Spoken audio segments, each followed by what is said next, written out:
Coming up on NFL Live, deja vu, that sinking feeling you've seen this before. As the Giants sunk lower and lower Sunday night, they had that.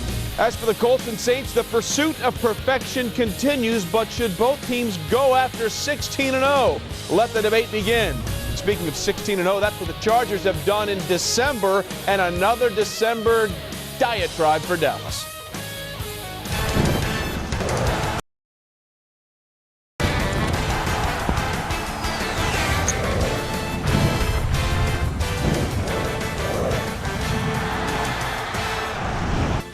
Hi, everybody, and welcome into another edition of NFL Live. So glad you are here with us. Trey Wingo, Merrill Hodge, who was just warming up doing his chants, by the way. You missed that before the presenter. And Trent Dilfer is here. You ready? You spiritually set and ready to roll? Ready, baby. He's good. My Trent, brother, you ready? go. I'm ready. He's on fire. All right, we got Week 14 finishing up with the Monday night game. But first time this season, the Giants played the Eagles. The Eagles hung 40 points on the Giants. There's no way that was going to happen a second time around, right? Oops. No way.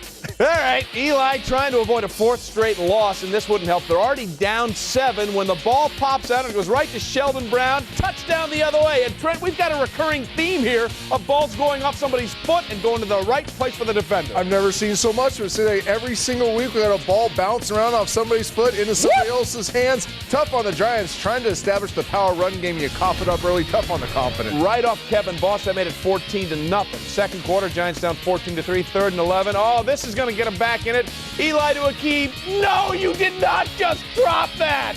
Unbelievable. But there was an illegal contact penalty on Quentin Michael, kept the drive alive. So later in the drive, well, how do you atone for that mistake, Trent? There's only one way. Do the spectacular Hakeem Nicks, turning a routine hook pattern into a home run with a great extra effort, making up for the drop dime earlier in the game. So now it's just a 4-point game, 14-10. Keep in mind we got a theme here of 60 or plus yard touchdowns, including this one, Merle, to Deshaun Jackson. Punt returner's #1 job. You must make the first guy miss. Deshaun makes all 11 guys miss. Yeah, and they didn't even use the sidelines. Bonus. 72-yard touchdown. Eagles back up 24-10. Oh, by the way, there will be more from Deshaun later. How about Michael Vick getting back into the rhythm of the offense, and this time he waits patiently and gets in. A blocked extra point would make it 30-17 Eagles at the half. Third quarter, Giants got it to within a score, 30-24.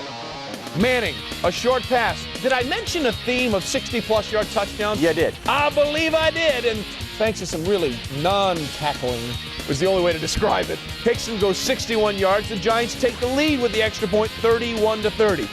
Merrill, did I mention more from Deshaun Jackson later? You did. Thank you. Ensuing Eagles drive. McNabb with about day and a half to throw. To Deshaun Jackson, a 60-yard touchdown, his 8th touchdown this year of at least 50 yards.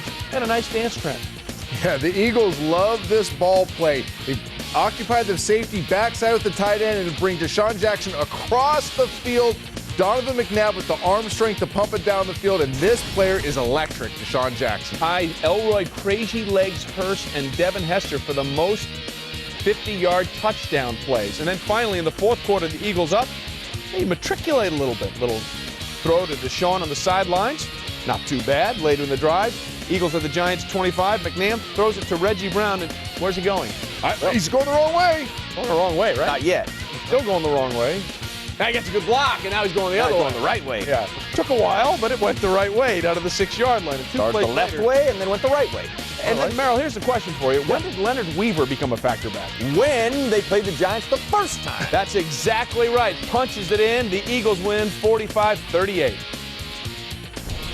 It was a blessing, man, to honestly get out there and fly around. And, sitting at home last week was terrible, and I just didn't feel like myself. And, I told my teammates, I told everybody to, I'm going to come back strong, and, that's what I had in my mind. It happens. It's kind of what we did to Dallas last week, and one play and you get a big shot, and all of a sudden it's changed momentum. But I thought we still, after that, we fought hard and we had some opportunities. We just didn't respond the way we needed to. Well, if the Giants had won, the key word there being if. There would have been a 3-way tie for first in the NFC East. There is not. But with the Eagles winning, here's how it looks in the conference. Saints and Vikes have clinched playoff berth. Cardinals can wrap up the NFC West with a win tonight in San Francisco. The Giants are on the outside looking in. Their streak of 4 consecutive playoff appearances appears very much in jeopardy. And again, that's 85 points in 2 games. that they took away from the New York Giants defense, Trent. So when you look at that, what do you see from this Eagles offense down the stretch here? They're exploding. They really are. I love how they're integrating all their offensive parts, and they did a great job mixing personnel grouping, showing a lot of formations offensively, a lot of different play types, screen, draws, power run, obviously the deep vertical shots. And they did it all in the confines of maintaining their rhythm and tempo. And Merrill, you know how important that is. You're trying to integrate different moving parts in the offense, trying to get everybody's talent maximized. Sometimes that's hard to do, is still maintain your tempo. I think they're doing a great job with that. Well, you talked about what the Eagles are doing, maintaining their tempo. That's something I think that the Giants have really struggled. They have tried to the last few weeks to get the one thing that establishes the tempo for this team is their physical running attack. They went back to it 2 weeks ago. They forced it, they fed it, but the production wasn't there. The consistency wasn't there. That's lacking. And then the thing that's probably going to keep the Giants out of the playoffs, they just cannot avoid giving up the big play. Their secondary continually gets roasted into this, especially their safeties. People create those matchups. We saw the Deshaun Jackson big play. That was specifically designed to hold one safety, bring Jackson across the field, and the Giants keep getting roasted by those plays. I think it's really interesting. You know, this did not happen when Steve Spagnuolo was the defensive coordinator. Bill Sheridan is there now. Exactly, and I'm not knocking him, but coaching is so important in this, getting players to understand their roles, their schemes, and maximize their talent. It's not happening with the New York Giants. I will tell you this, though. They've lost some people in the secondary. Kenny Phillips and Antonio Pierce. When Phillips went down, I'm telling you, completely changed his secondary. He has the range that he can offset some of these plays that we have seen. By the way, the Eagles, the first team with two 40-point games against the same team in the same season since the Rams did it to the Falcons in 2000. Lots more coming on this edition of NFL Live. Kurt Warner, Larry Fitzgerald, and Cardinals look like they're peaking for another playoff run. How good can they be if they get into the postseason again? And we're still waiting for Santa to deliver a December win, and why the Cowboys are in late season swoon again, and why the Chargers are in full bloom.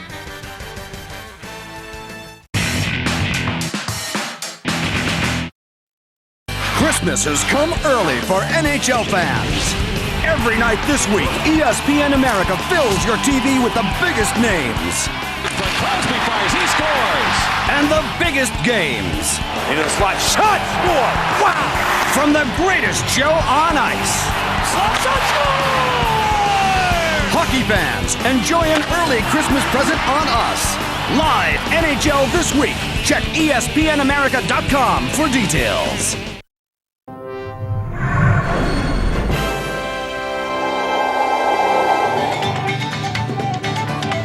The people of the Emerald Isle are known for their hospitality, passion, and most of all, their competitive nature. And nothing brings this out more than their national pastime. In the Old Island final, two neighbouring rivals, Tipperary and Kilkenny, will have it out in an effort to lift the sport's holy grail and earn bragging rights until next year.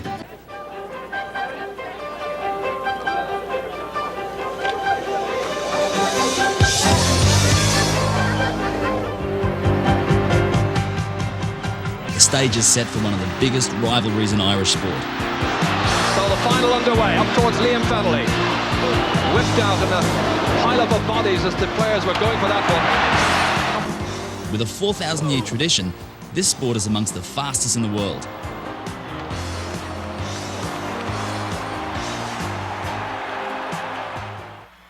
The team plays with a hurling stick and have hitting, batting it with a hand, kicking, and dribbling it on the hurling stick.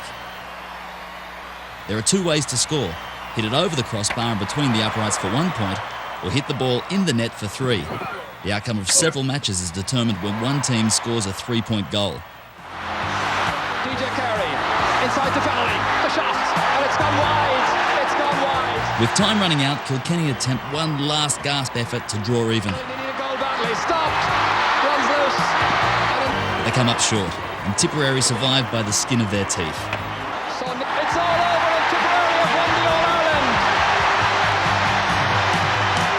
Ladies and gentlemen, and most important Tipperary supporters, we brought it home! Stay tuned for more amazing games here on ESPN. For the widest choice of official North American sports merchandise, for the perfect gift to collect or just to look good and support your team, visit ESPNAmerica.com.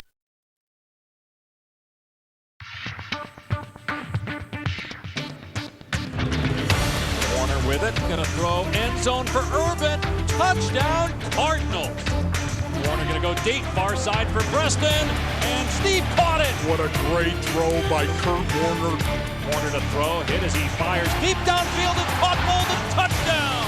Warner to pass, with time, fires over the middle of the Fitz, caught at the 45-50, goodbye, touchdown. NFL on ESPN America. For Miami Dolphins linebacker Joey Porter, the 10th year of his career may have been his best. Porter led the AFC with 17.5 sacks and guided the Dolphin defense to a division title. In addition to his 4th Pro Bowl, Porter also earned 2nd-team All-Pro honors. From the backside, Joey Porter. Joey Porter, oh my gosh.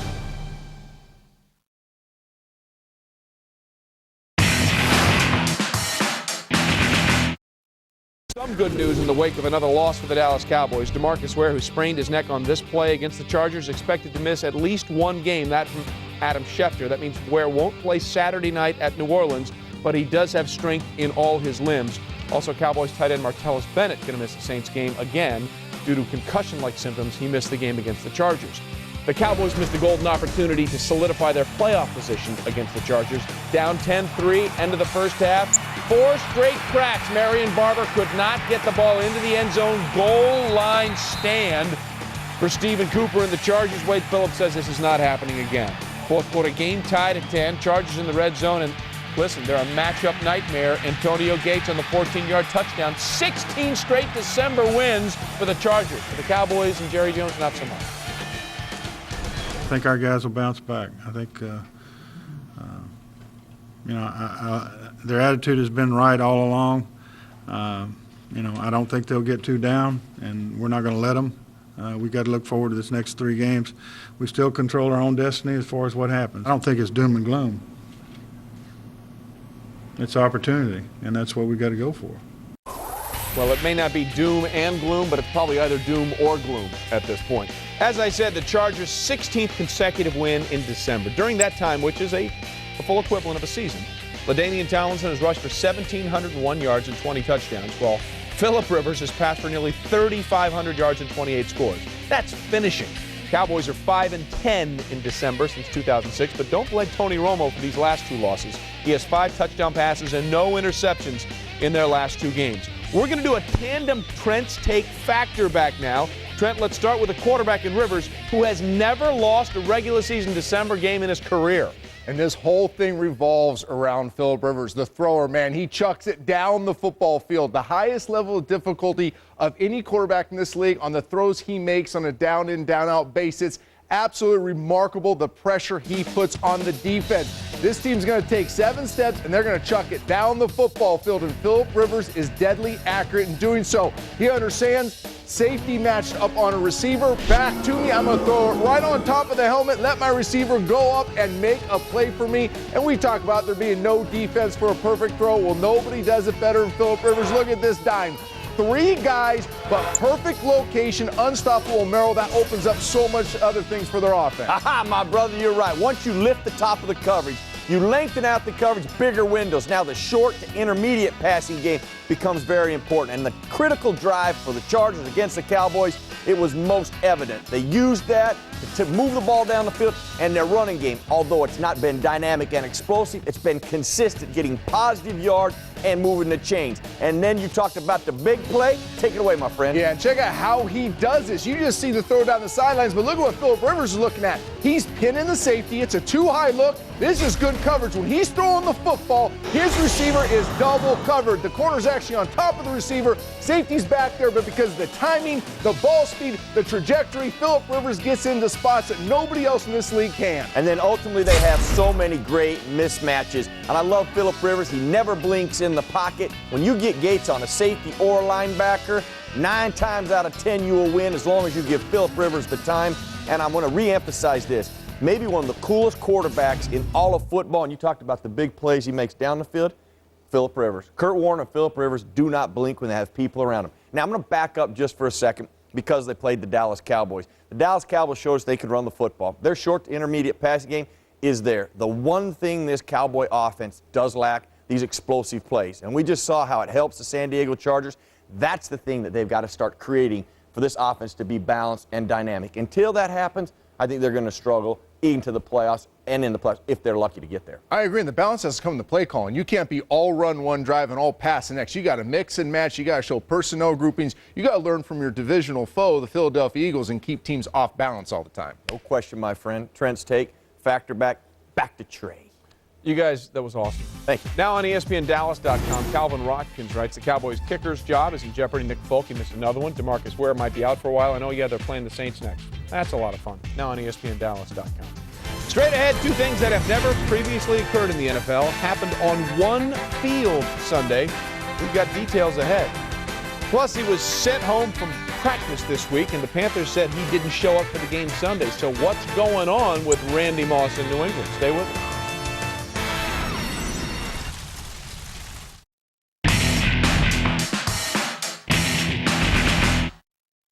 Saturday Night Football, live on ESPN America. Wow, you can't execute any better than that. Week 15 delivers an early Christmas present as two NFC heavyweights go head-to-head. Oh, this will be fun. The Dallas Cowboys. 15, 10, 5, touchdown. Face the New Orleans Saints. Touchdown. Live NFL Saturday night on ESPN America. The Cardinals take on the Steelers. Looking for an unprecedented 6th Super Bowl ring, the Steelers played a dominant first half.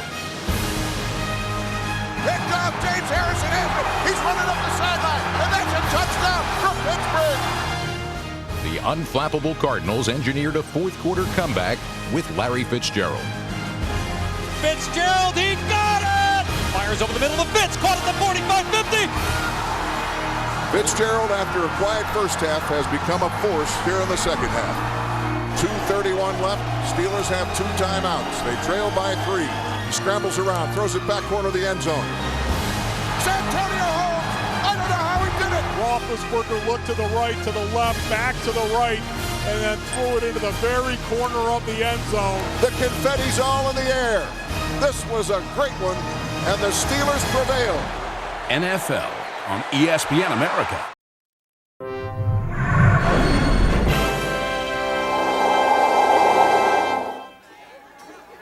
The ancestors of the people of Lumbuk lost a crucial battle centuries ago, and to this day, that event is remembered.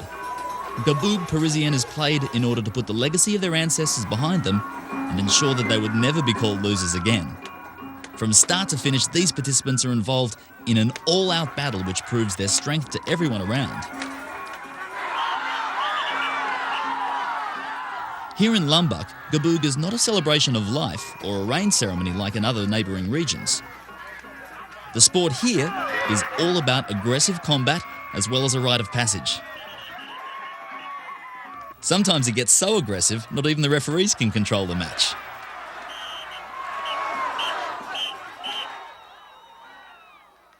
Stay tuned for more amazing games here on ESPN.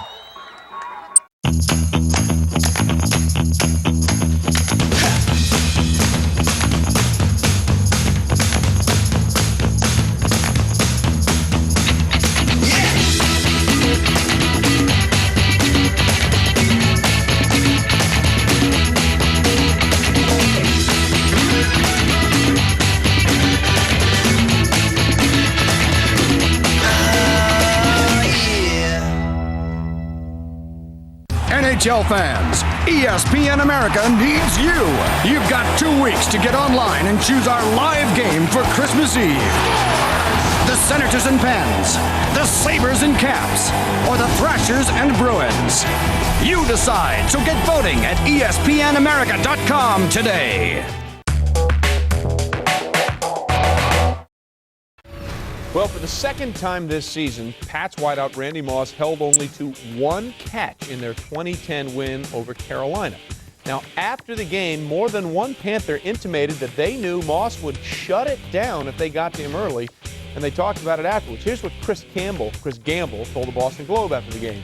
We knew he was going to shut it down. We know from watching film on Moss, once you get him out of the game early, he's going to shut it down. That's what they said. Here's what Bill Belichick had to say about Moss and his efforts on Sunday. My response would be that's a lot of conversation coming from a team that just lost another game. Randy Moss has been one of our most consistent players, since he's been here. His production's been pretty good, and I think you certainly see that the way other teams defend him, that they must have an awful lot of respect for him too, which I do. All right, more on that later. Sunday, Brandon Marshall did something Randy Moss nor any other receiver had ever done. In the loss to the Indianapolis Colts, set a new single-game record with 21 catches.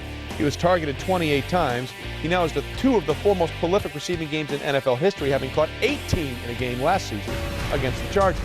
As we said, it was in a loss because Peyton Manning, after struggling for most of the second half, came back and got the touchdown when they needed it. 4 touchdown passes on the game. 3 interceptions, though. First time they've ever won with 3 interceptions. They've clinched it all, so now what for the Colts?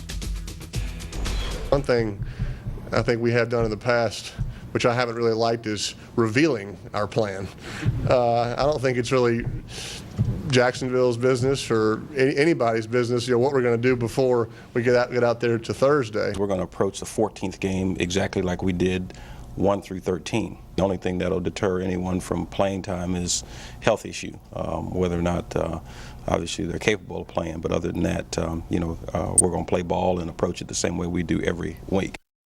Oh, by the way, along with the first win ever for Peyton Manning in a game in which he throws 3 picks, just for fun, they also set a new NFL record with 22 straight why not? wins. They're 13-0, the Saints 13-0. The Colts have the tougher schedule with 2 games against 7 and 6 teams, Jags and Jets. Buffalo in early January is never a walk in the beach. That is correct, or near the lakeshore. As for the Saints, their toughest test should be Saturday night against the Cowboys, but again there, they will not have DeMarcus Ware putting pressure on the edge off Breeze. All right, new segment today. We're calling it the 2-minute grill. All right? I grill you with a question, you give me an answer. Here we go, start the clock. You heard Jim Caldwell now say, hey, listen, if you're healthy, you're playing, which is a change in fortune from the way the Colts used to do it when they had won things. They used to shut it down. Should the Colts and Saints go all out for the 16-0 records? Well, I think they should go all out to win the Super Bowl. Every team in the NFL came in here to win a Super Bowl. That's what they talked about. Nobody talked about going 16-0. Now, one thing I think we have to do, put perspective on 16-0 now. Just 2 years ago, a team went 16-0. It's not as unique and special as it was when the Patriots were going for it, simply because it had been so long ago since it had happened since 72. Nowadays, Super Bowl is the goal. You stay mentally and physically sharp is your goal. If you get 16-0 on the way, good thing. Quarterback's job to spike the ball and stop the clock in the 2-minute drill. I'll keep this a little bit quicker. Play ball, equal investment in every single game. No reason not to play every single game as hard as you can to win the game unless you are hurt. Not banged up, hurt. As you said, you sign up for 20, right? Amen. 16 regular season, 4 preseason. Biggest reason the Patriots offense isn't clicking the way we've seen it over the past few years. Well, I think they lack balance, and there's a couple things.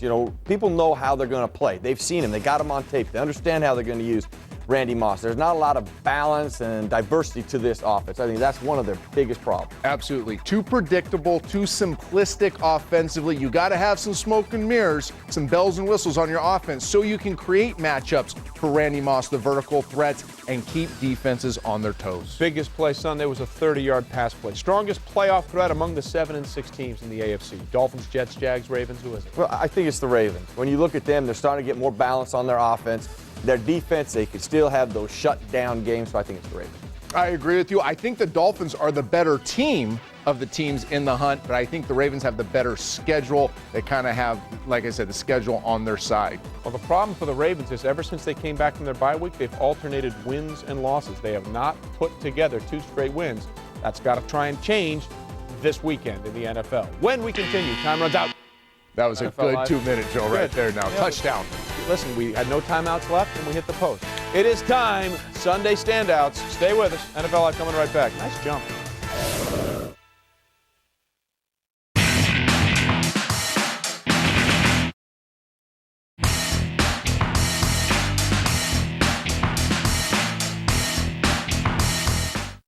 Thursday Night Football, live on ESPN America. He did it again! It ain't so, Bob. Touchdown in Jacksonville for an AFC divisional rivalry that will sort the men from the boys. Manning, here comes the pressure, throws the end zone, touchdown, Reggie Wayne! The Colts take on the Jags. Touchdown! Touchdown, Jaguars! Live NFL Thursday night on ESPN America.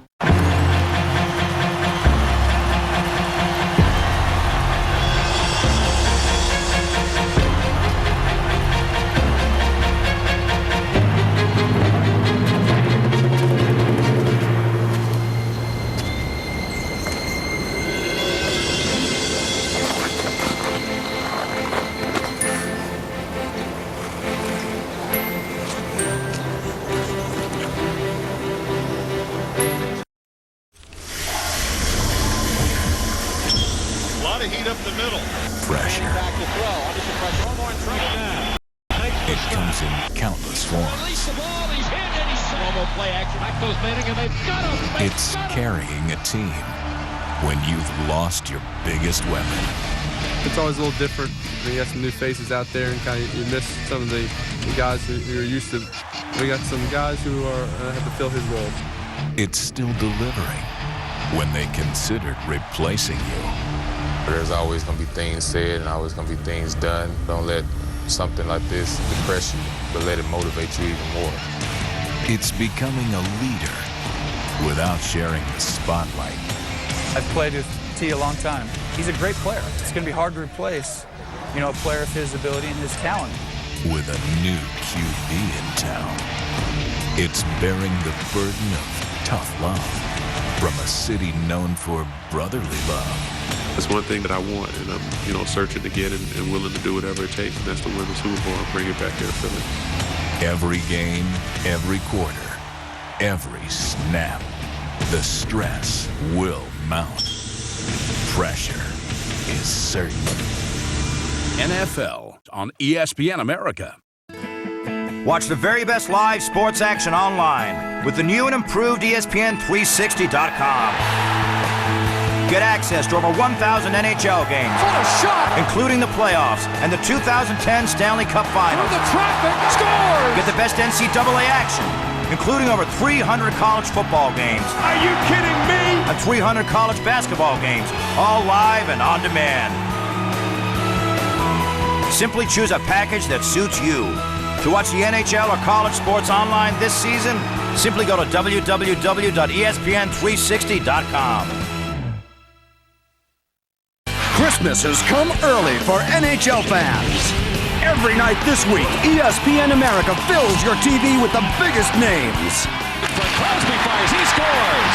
And the biggest games. Into the slot, shot, score! Wow! From the greatest show on ice. Hockey fans, enjoy an early Christmas present on us. Live NHL this week. Check espnamerica.com for details. Hey, make sure you're with us Tuesday on NFL Live. Hall of Famer John Madden comes out of retirement to discuss all things in the league. Brett Favre, the Colts and Saints, pursuits of perfection. You name it, NFL Live Tuesday, 4 Eastern with John Madden on ESPN.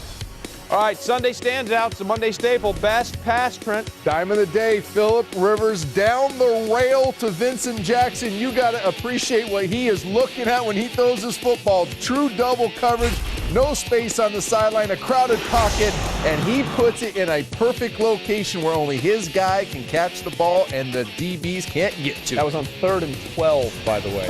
Best run, Merle. Without a question, Deshaun Jackson, the goal for the punt return, you must make the first guy miss. And if you make the other 10 miss in the process, good for you. 72 yards, one of 2 touchdowns of at least 60 yards for him Sunday night. Best catch? How about Derek Mason catching the little slant? Whoa! Getting hammered, stood up, stays on his feet, and finishes the ball play. That's taken a little bit and turned into a lot. Derek Mason right there. Big play for the Baltimore Ravens. He took the hit and also delivered. 2 Detroit defenders fell down. Best hit, Merrill? Without a question, Wes Welker, Charles Godfrey. What a smackdown. But Wes Welker's a stud. Goes back to the huddle. They throw the ball right back to him, and he doesn't miss a beat.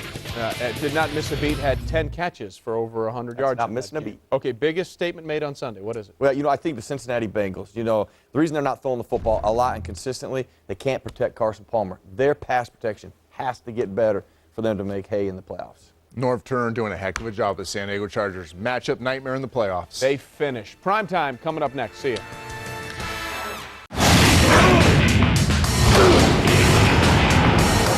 ESPN America, your home for the NFL. An undersized linebacker who shouldn't be overlooked.